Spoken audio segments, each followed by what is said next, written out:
Welcome to story board. ఆలయాలకు వెళ్లి దర్శనాల కోసం ఆతృతపడి చనిపోతున్న ఘటనలు మన దేశంలో మాత్రమే జరుగుతాయేమో. మొన్న తిరుమల, నిన్న కుంభమేళ, ఇప్పుడు కాశీబుగ్గ. ఇలా పేర్లు మారుతున్నాయే కానీ తొక్కిసలాట మాత్రం కామన్ గా జరుగుతోంది. ఇక్కడ ప్రముఖ ఆలయాల్లో జరిగే తొక్కిసలాటల్ని ఎంతో కొంత ఊహించొచ్చు. కానీ ఈ మధ్య కాలంలో ఎక్కడ పడితే అక్కడే జరుగుతున్న అనూహ్య విషాదాలు అందరినీ షాక్కు గురిచేస్తున్నాయి. ఇక్కడ నిర్వాహకుల వైఫల్యం, నిర్లక్ష్యం సంగతి పక్కన పెడితే జనం కూడా కనీస జాగ్రత్తలు తీసుకోకపోవడం మరింత విడ్డూరంగా కనిపిస్తోంది. దేవుణ్ణి దర్శించుకుంటే పుణ్యం దక్కుతుంది అనేది నమ్మకం. అలాగే గుడిలో ప్రాణాలు పోతే మోక్షం ఖాయమనుకునే భక్తుల సంఖ్యకు లోట్లేదు. ఇప్పుడు దేశంలో వరుసగా జరుగుతున్న దుర్ఘటనలు వందల మంది భక్తుల ప్రాణాలు బలి తీసుకుంటున్నాయి.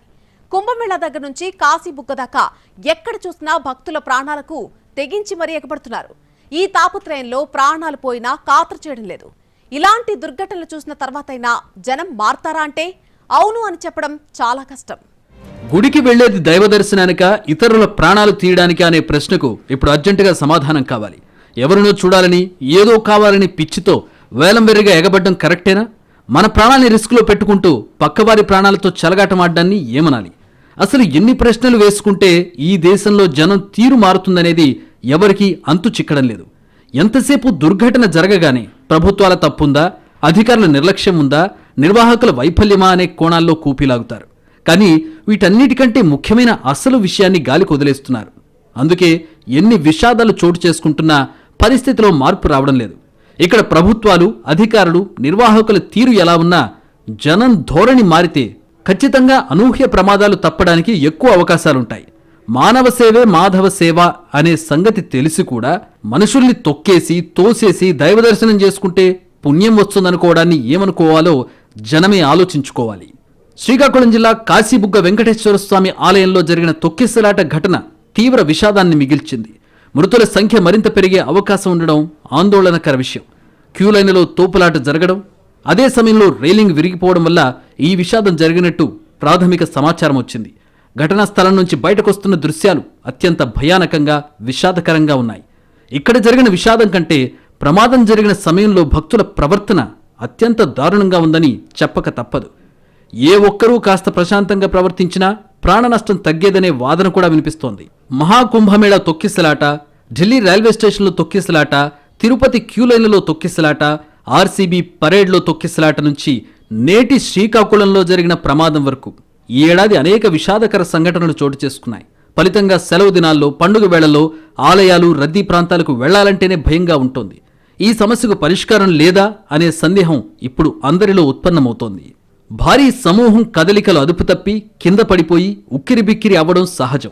గందరగోళం, ఆతృత వల్ల ప్రజల్లో భయం పెరుగుతుంది. చిన్న స్థలంలో ఎక్కువ మంది కదిలేందుకు ప్రయత్నిస్తారు. రద్దీ పెరిగిపోతుంది. గందరగోళం తారస్థాయికి చేరుతుంది. పలు అధ్యయనాల ప్రకారం మన దేశంలో 79% తొక్కిసలాటలు మతపరమైన కార్యక్రమాల్లోనే జరుగుతుంటాయి. రద్దీని దృష్టిలో పెట్టుకుని తాత్కాలికంగా నిర్మించిన కట్టడాలు కూలిపోవడం, బ్యారికేడ్లను సరిగా ఏర్పాటు చేయకపోవడం, ఎంట్రీ ఎగ్జిట్ చాలా ఇరుకుగా ఉండడం వంటి కారణాలు ఏమైనా కావచ్చు. దీనికి తోడు రద్దీ నియంత్రణ చర్యల్లో వైఫల్యం కూడా ప్రాణాల మీదకు తెస్తోంది. అనుకున్న దానికన్నా ఎక్కువ మంది వచ్చినప్పుడు, లేదా ఎక్కువ మంది రారు అనుకుని తక్కువ మందికి ఏర్పాట్లు చేసినప్పుడు, మేనేజ్ చేసేందుకు తగిన సిబ్బంది లేనప్పుడు, ఎగ్జిట్ పాయింట్లు ఎక్కువగా లేనప్పుడు కూడా విషాదాలు జరుగుతాయి. పెద్ద సంఖ్యలో జనం గుమిగూడినప్పుడు నియంత్రణను కోల్పోవడం, కొన్ని లోపాలు తొక్కిసలాటకు దారితీస్తున్నాయి. మతపరమైన సెంటిమెంట్లు, క్రమశిక్షణ లేకపోవడం, ఒక్కసారిగా జనం పోటెత్తడం వల్ల జన నియంత్రణ కష్టమవుతుంది.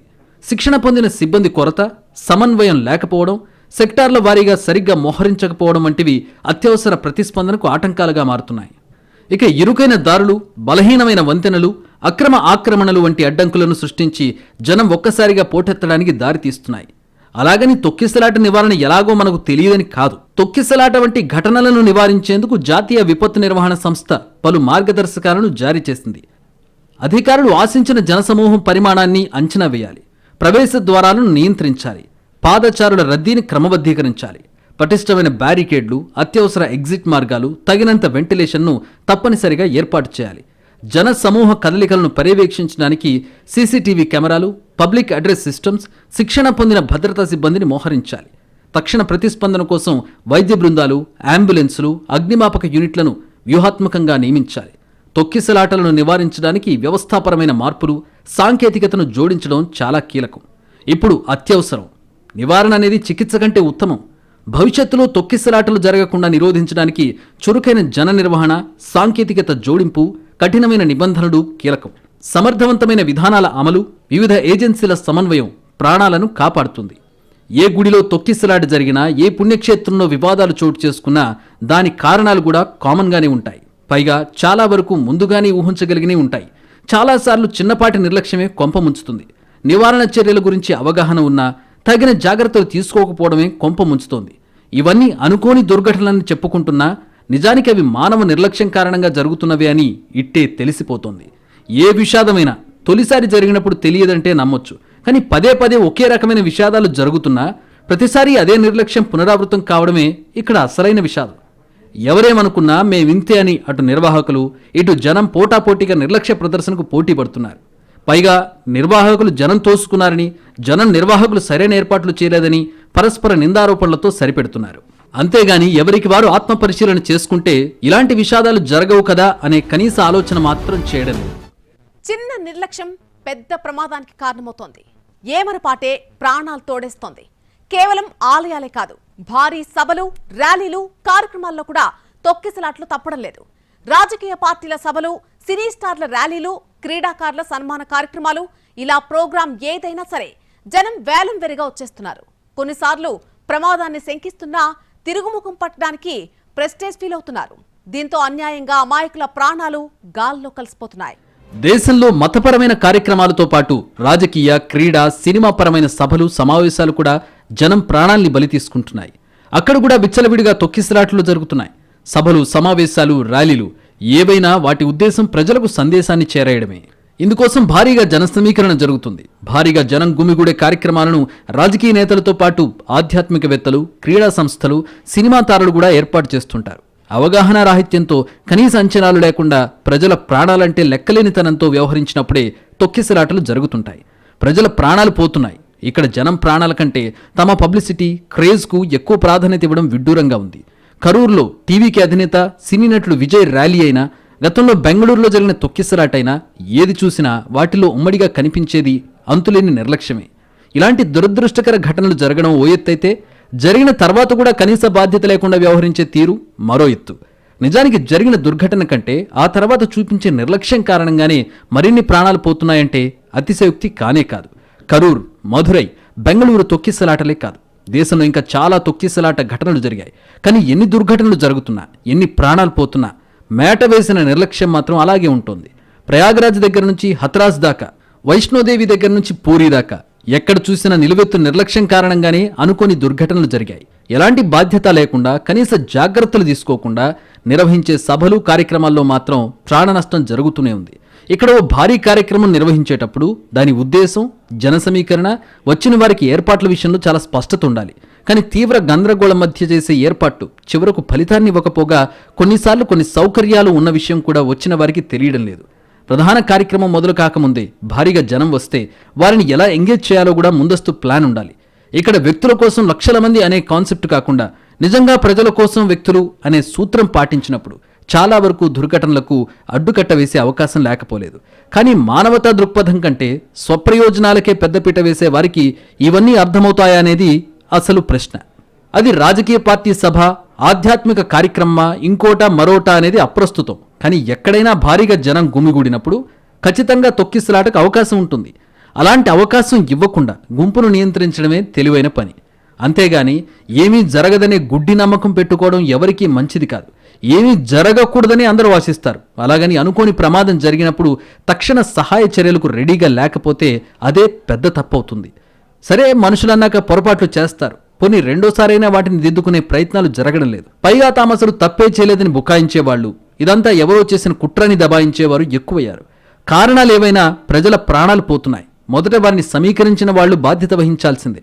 అంతేగాని జనం చచ్చిపోతున్నా ఏమీ పట్టనట్టుగా పొలిటికల్ అడ్వాంటేజ్ కోసం పాకులాడడం పైశాచికత్వానికి పరాకాష్ట. 2 ఏళ్ల క్రితం ఏపీలో కూడా చంద్రబాబు సభలో తొక్కిసలాట జరగడం విషాదానికి దారితీసింది. అప్పట్లో ప్రతిపక్ష నేతగా చంద్రబాబు ఒంగోలు, కందుకూరులో నిర్వహించిన సభలకు అనూహ్యంగా తరలి వచ్చిన జనం తోసుకోవడంతో ప్రాణ నష్టం జరిగింది. అప్పుడు ఏపీ అయినా, మొన్న తమిళనాడైనా, రేపు మరో చోటైనా తొక్కిసలాటలు జరగకుండా జాగ్రత్తలు తీసుకోవడం చాలా కీలకం. ఏమరపాటుగా ఉంటే ఊహించిన దుర్ఘటన జరుగుతుందని గత అనుభవాలు స్పష్టంగా చెబుతున్నాయి. మరి వాటి నుంచి గుణపాఠాలు నేర్చుకునే ఔచిత్యం ఎవరికైనా ఉందా లేదా అనేదే ఇక్కడ తేలాల్సిన విషయం. ఇక సినీ తారల కార్యక్రమాలకుండే వేలం వెర్రి అంతా ఇంతా కాదు. 2024 డిసెంబర్ 4న హైదరాబాద్లోని సంధ్య థియేటర్ దగ్గర జరిగిన తొక్కిసలాట్లో 35 ఏళ్ల మహిళ మరణించింది. ఆమె కుమారుడు తీవ్రంగా గాయపడ్డాడు. ఐకాన్ స్టార్ అల్లు అర్జున్ హీరోగా తెరకెక్కిన పుష్ప 2 స్క్రీనింగ్ సమయంలో ఈ దుర్ఘటన చోటు చేసుకుంది. దీని తర్వాత మొత్తంగా సినీ పరిశ్రమ నిర్వహించే కార్యక్రమాలు, వాటిలో అభిమానుల తోపులాటపై పెద్ద చర్చ జరిగింది. అప్పటి నుంచి భారీ సినీ కార్యక్రమాలకు అనుమతి ఇవ్వడానికి అధికారులు కూడా ఆలోచిస్తున్నారు. ఒకవేళ ఇచ్చినా కఠినమైన షరతులు పెడుతున్నారు. అనుకోని ప్రమాదం జరిగితే నిర్వాహకులదే పూర్తి బాధ్యత అని తేల్చి చెబుతున్నారు. ఈ మాత్రమైనా స్పృహ రావడం కాస్త మంచిదే అనే అభిప్రాయాలు వస్తున్నాయి. కానీ ఇది సరిపోదు. మరింత మార్పు రావాలనే సూచనలు కూడా లేకపోలేదు. మనుషులెవరికీ మరో మనిషికి ప్రాణం పోసే శక్తి లేదు. అలాంటప్పుడు ప్రాణాలు తీసే అధికారం మాత్రం ఎవరిచ్చారనేది చాలా పాత ప్రశ్నే. అయినా సరే వరుస విషాదాల తరుణంలో ఈ ప్రశ్నకు ఇంకా వ్యాలిడిటీ ఉంది. ఒక మనిషి చనిపోతే పోయేది ప్రాణం మాత్రమే కాదు, ఆ మనిషితో పెనవేసుకున్న బంధాలు, అనుబంధాలు, సంబంధాలు అన్నీ ప్రభావితమవుతాయి. ఆ కుటుంబం ఎలాగూ విషాదంలో కూరుకుపోతుంది. కానీ సమాజానికి కూడా ఆ చావు కారణంగా ఖచ్చితంగా ఎంతో కొంత నష్టం జరుగుతుంది. ఇలాంటి మరణాలు వందల సంఖ్యలో సంభవిస్తే అదో సహజ కార్యక్రమాల జరుగుతూ ఉంటే వ్యవస్థలు చోద్యం చూస్తూ పోతే, అన్నిటికీ మించి జనంలో పరివర్తన రాకపోతే ఇదో అంతులేని విషాదగాథగా కొనసాగే ప్రమాదం చాలా ఉంది. ప్రశాంత చిత్తంతో ఉండాల్సిన దైవ సన్నిధిలో కూడా అశాంతి రేగుతోంది. ఏదో కొంపలు మునిగిపోతున్నట్టుగా తోసుకోవడమే కొంప ముంచుతోంది. మనుషులు దేవుణ్ణి దర్శించి దైవత్వాన్ని సాధించలేకపోయినా పర్లేదు, కనీసం మానవత్వాన్ని అలాగే ఉంచుకుంటే అదే 10,000 అనుకోవాల్సి వస్తోంది. ఎందుకంటే పేరుకి భక్తులని చెప్పుకుంటున్న వారికి దైవ సమక్షంలో రాక్షసత్వం నిద్రలేస్తోంది. దాని ఫలితంగానే అనుకోని విషాదాలు జరుగుతున్నాయి. గుడికి వెళ్లి చనిపోయే ఘటనలు మన దేశంలో మాత్రమే జరుగుతున్నాయంటే ఒప్పుకుని తీరాల్సిందే. ఇంకా విషాదం ఏమిటంటే ఏటా ఇలాంటి ఘటనలు దేశవ్యాప్తంగా జరుగుతున్నాయి. వందల సంఖ్యలో ప్రాణాలు పోతున్నాయి. కానీ ఎవరూ ఇలాంటి దుర్ఘటనలు జరగకుండా కనీస జాగ్రత్తలు తీసుకోవడం లేదు. నిర్వాహకులు ఇష్టారాజ్యంగా వ్యవహరిస్తున్నారు. కనీసం జనమైనా తమ ప్రాణాల గురించి పట్టించుకుంటున్నారా అంటే అదీ లేదనే చెప్పాలి. ఎందుకంటే నిర్దేశిత ప్రదేశానికి వెళ్లే వరకు మామూలుగానే ఉంటున్న జనం తీరా అసలు చోటుకు వెళ్ళాక పూనకం వచ్చినట్టుగా ఊగిపోతున్నారు. ఎలాగైనా దర్శనం జరగాలనే కోరికతో రెచ్చిపోతున్నారు. అందరితో కలిసి దర్శనం చేసుకోవాలనే సంగతి మర్చిపోయి పక్కవారిని తొక్కేసైనా మనం దర్శనం చేసుకునే సంగతి మనం చూసుకోవాలనే విపరీత ధోరణితో ప్రవర్తిస్తున్నారు. గుంపు మనస్తత్వంతో అనుకోని ప్రమాదాలు జరుగుతున్నాయి.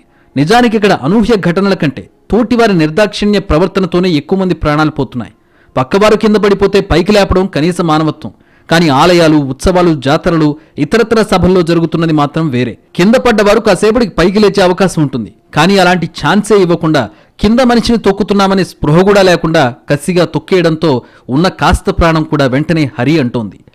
మరి వరుస దుర్ఘటనల తర్వాతైనా సభలు, సమావేశాల విషయంలో నిర్వాహకుల తీరు మారకున్నా కనీసం ప్రజల ఆలోచన తీరైనా మారితే అదే 10,000 అనుకోవాలి. ఓ సభకు వెళ్ళినా, ర్యాలీకి హాజరైనా అదేమైనా కొంపలు మునిగే వ్యవహారమా, వెళ్ళకపోతే నష్టమా అని ఎవరికి వారి ఆలోచించుకోవాలి. ఎందుకంటే ఇక్కడ అందరూ ప్రజల కోసమే సభలు, సమావేశాలు, ర్యాలీలు పెడతారు. కానీ ఎవరూ ప్రజల ప్రాణాలకు బాధ్యత తీసుకోరు. అందుకే కనీసం ప్రజలైనా తమ ప్రాణాల బాధ్యత తామే తీసుకోవాలి. ఎవరి కోసమో తమ ప్రాణాలు పణంగా పెట్టాల్సిన పనేం లేదని కనీస స్పృహతో ఉండాలి. ఎవరి కుటుంబాల కోసం వారు సురక్షితంగా ఉండాలనే విషయాన్ని మర్చిపోకూడదు. అభిమాన నేతను ఓసారి కాకపోతే మరోసారి చూడొచ్చు. బాగా రద్దీగా ఉన్నప్పుడు కాకపోతే ఇంకో రోజు ప్రముఖ ఆలయానికి వెళ్ళొచ్చు, దైవ దర్శనం చేసుకోవచ్చు. అంతేగాని అందుకోసం విలువైన ప్రాణాలు రిస్కులో పెట్టుకోవడం క్షేమం కాదని గుర్తుంచుకోవాలి. మనం చనిపోవడమే కాకుండా మన కుటుంబ సభ్యులకు అంతులేని ఆవేదన మిగిల్చి ఏం సాధిస్తున్నామో ఒక్క క్షణం ఆలోచించాలి. అంతేగాని సభో, ర్యాలీయో ఉందని చెప్పగానే వేలం వెర్రిగా పరిగెత్తుకెళ్లి అక్కడ ఎంతమంది జనం ఉన్నా తొక్కిసలాట జరిగినా గుడ్డిగా గుంపులో దూరిపోవడం, జరగబోయే ప్రమాదంపై కనీస అంచనా లేకుండా ఉండడం మన ప్రాణాలకే ముప్పు తెస్తుందని కాస్తైనా ఆలోచించాలి. ప్రజల్లో ఆ ఆలోచన వచ్చినప్పుడు నిర్వాహకులకు బాధ్యత ఉందా లేదా అనే ప్రసక్తి లేకుండా ఖచ్చితంగా అందరూ సేఫ్గా ఉంటారు. ఇక్కడ విషాదాలకు ఎవరు బాధ్యత తీసుకున్నా తీసుకోకపోయినా అంతిమంగా ఎవరి ప్రాణాలకు వారి జవాబుదారీ అనేది తిరుగులేని వాస్తవం. అలాగే ఎవరి కుటుంబాలకు వారి జవాబుదారీగా ఉండాల్సిన అవసరం చాలా ఉంది. తమనే నమ్ముకుని ఉన్న వారి గురించి ఆలోచించకుండా, తమ భద్రత గురించి పట్టించుకోకుండా వేలం వెర్రిగా పొలవమంటూ వేలు లక్షల సంఖ్యలో వెళ్లిపోవడం, తీరా వెళ్ళాక కాస్త కూడా నిరీక్షించి ఓపిక లేక మరొకరిని తోసుకోవడం, ఒకరి మీద మరొకరు పడిపోవడం, పక్కవారు పడిపోయినా పైకి లేపకపోగా తొక్కేసుకుంటూ ముందుకెళ్లడం మానవత్వానికి మాయని మచ్చగా మిగిలిపోతోంది. ఇలాంటి ప్రవర్తన కారణంగానే అనూహ్య విషాదాల్లో మృతుల సంఖ్య అంతకంతకు పెరిగిపోతోంది. వ్యక్తిగత కార్యక్రమాలకు, సామూహిక కార్యక్రమాలకు చాలా తేడా ఉంటుంది. అందుకు తగ్గట్టుగానే ఆయా కార్యక్రమాల్లో పాల్గొనేటప్పుడు వ్యవహరించాల్సిన తీరులోనూ భేదం ఉంటుంది. కానీ జనం ఆ మార్పు గురించి ఎక్కడ ఆలోచించడం లేదు. కార్యక్రమం ఏదైనా తమకు వీఐపీ ట్రీట్మెంట్ దక్కాలని ఆరాటపడుతున్నారు. వేగంగా పని జరిగిపోవాలని ఆతృత పడుతున్నారు. అందుకోసం ఏం చేసినా తప్పు కాదని ఉన్మాదంలో ఉంటున్నారు. ఎవరికి వారు తమ పని అయిపోయిందా లేదా అనే ఆలోచన చేస్తున్నారు. కానీ ఈ క్రమంలో ఎలాంటి నేరాలు ఘోరాలు జరిగిపోయినా పట్టించుకునే తీరిక చేసుకోవడం లేదు. పైగా మనకెందుకు, మన పని అయిపోయింది కదా అనే భావనతో ఉంటున్నారు. జనంలో గుంపు మనస్తత్వం వెర్రితలలు వేసినప్పుడు, స్వార్థం విపరీత స్థాయికి వెళ్ళినప్పుడు, పిచ్చి పరాకాష్ఠకు చేరినప్పుడు మానవత్వానికి అడ్రస్ లేకుండా పోతుంది. ఇంకా మాట్లాడితే రాక్షసత్వం కూడా రెక్కలు విప్పుకుంటోంది. దైవ దర్శనానికి అంత కంగారు పడాల్సిన పనేమీ లేదు. ఎందుకంటే దేవుడేమీ ఫలానా సమయంలో మాత్రమే కనిపిస్తానని చెప్పలేదు. 1 గంట అటు ఇటు అయినా దర్శనమైతే ఖచ్చితంగా అవుతుంది. అలాగే భారీ సభలు సమావేశాల్లో నేతలు, స్టార్లు, క్రీడాకారుల్ని చూడడానికి మరీ ఎక్కువ తాపత్రయం పనికిరాదు. మనం సురక్షితంగా ఉంటూనే మనం వచ్చిన కార్యక్రమంలో చేయాల్సిన పని చేయాలి. అంతేగాని దుస్సాహసాలు చేసి ప్రాణాల మీదకు తెచ్చుకుంటే చివరకు విషాదమే మిగులుతుంది. అప్పుడు ఎవరిని తిట్టుకున్నా ఒరిగేదేమీ ఉండదు. ఈ సంగతి తెలిసినా ఎవరూ మారడం లేదు. ప్రవర్తన కూడా మార్చుకోవడం లేదు. మిగతా సమయం అంతా ప్రశాంతంగా ఉండేవారు కూడా ఆ కాస్త సమయంలోనే ఆవేశపడిపోతున్నారు. ఆ కాసేపు ఏం జరిగినా మాకేం సంబంధం లేదన్నట్టుగా ఉంటున్నారు. అసలు ఆ స్థాయిలో గుంపు చెలరేగిపోతే ఎంతమంది పోలీసులున్నా, ఎంత క్రమపద్ధతిలో ఏర్పాట్లు చేసినా అవి నిలుస్తాయా, సరిపోతాయనేది కీలకమైన ప్రశ్న. స్వీయ క్రమశిక్షణ, స్వీయ నియంత్రణ లేనప్పుడు ఎవరిని ఎవరు నియంత్రిస్తారు, ఎలా నియంత్రించగలరనేది సమాధానం లేని ప్రశ్న. ఎందుకంటే విషాదాలన్నీ నిర్వాహకుల నిర్లక్ష్యంతోనే జరగవు. అలాగే ప్రభుత్వాల నిర్లిప్తత కారణంగానూ జరగవు. కానీ అన్ని విషాదాల్లోనూ జనం అంతులేని నిర్లక్ష్యం కొట్టొచ్చినట్టుగా కనిపించే విషయం. దీన్ని కాదని లేదని ఎవ్వరూ అనలేరు. కానీ ఎన్ని విషాదాలు జరిగినా పదే పదే మనల్ని మనమే మోసం చేసుకోవడానికి అలవాటు పడిన వైఖరే మరిన్ని ప్రమాదాల్ని కొని తెస్తోంది. ఈ విషయం ఎంత త్వరగా గ్రహిస్తే అంత త్వరగా విషాదాలకు అడ్డుకట్టపడుతోంది. అలా కాకుండా ఎప్పటిలాగే పరనింద, ఆత్మస్తుతికి జనం పెద్దపీట వేస్తే వారి ప్రాణాలు వారే చేజేతులా రిస్కులో పెట్టుకున్నట్టే.